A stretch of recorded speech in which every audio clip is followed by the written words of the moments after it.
Let's go. I wake up to a little bit of drool on my pillow, feel like it's gonna be a bad day. Yeah, I'm tired of shit, and the coffee ain't hit yet, damn, ain't that great.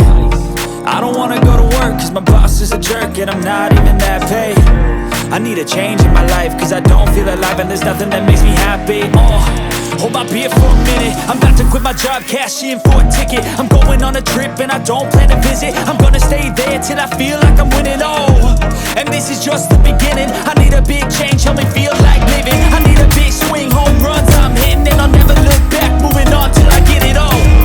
And we all got dreams, we all want things, but what you gonna do for it? How you gonna move for it? What you gonna be?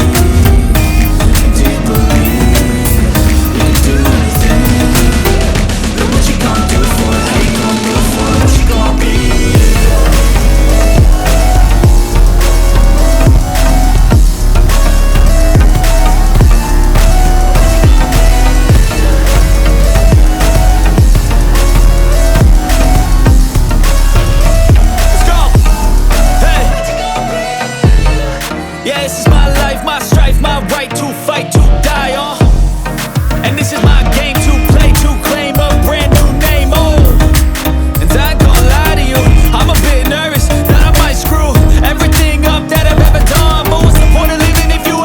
I describe my car as it's kind of an outlaw car. I mean, it's not something you have the whole family hop into and go for a long drive. I mean, she's kind of noisy, but we like it like that. It's a fun car. I mean, it's not the greatest car in the world, and she's getting kind of beat up with rock chips and stuff, but we'll just let it age gracefully. It's been on the road about I think 6 years now.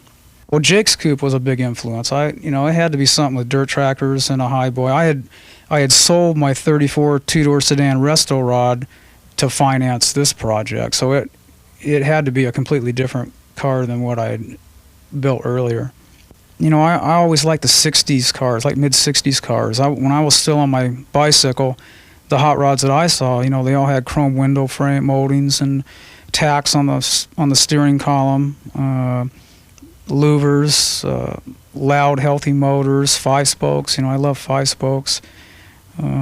Little things, 40 rearview mirrors as opposed to something square that you can buy out of a catalog. Little things like that. It doesn't have a whole lot of store-bought parts. I like the bandsawed brackets and that kind of stuff. It just, to me, it's like a house, a track home compared to, to something like a California bungalow. It just got more character that way. But this is how my Coupe looked in 1966.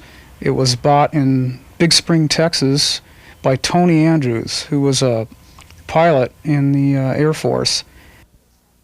Here she is stored outside in Wichita, Kansas in 1974, and this is probably the worst the Coupe ever looked. I mean, it's hurting, but it had already been channeled. Here it is in 1982, and Tony Andrews got it to this point, but never finished the car. So he had it from 66 to 82, drug it with him all over the country, and never had a chance to finish it for several reasons. And this is what I ended up with, just the body. The frame in this picture was bought somewhere else, but this is what I brought home. It was just a gutted body, no floor because it had been channeled. The firewall was pretty nervous. It came with window moldings, pink slip, and early Ford front spindles. So I bought the car, bought the body, and he hands me this little notebook, and he said, here, I got this from the guy I bought it from here like a year or two earlier, and it goes with the car.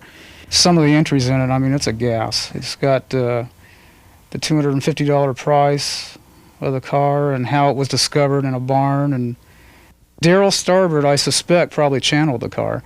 And after reading the notebook, boy, I mean, I really wanted to meet this guy. And this is Tony Andrews last year at Pleasanton. I finally got a chance to meet him. What a neat guy.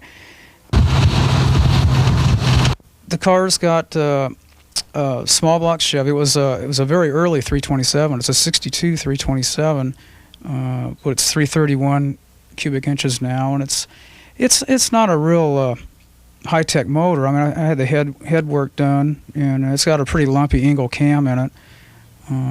Z28 manifold. When I first built the car, I had a 62 injector on the motor, but it just the cam was so lumpy, it just didn't make enough vacuum to make the injector work.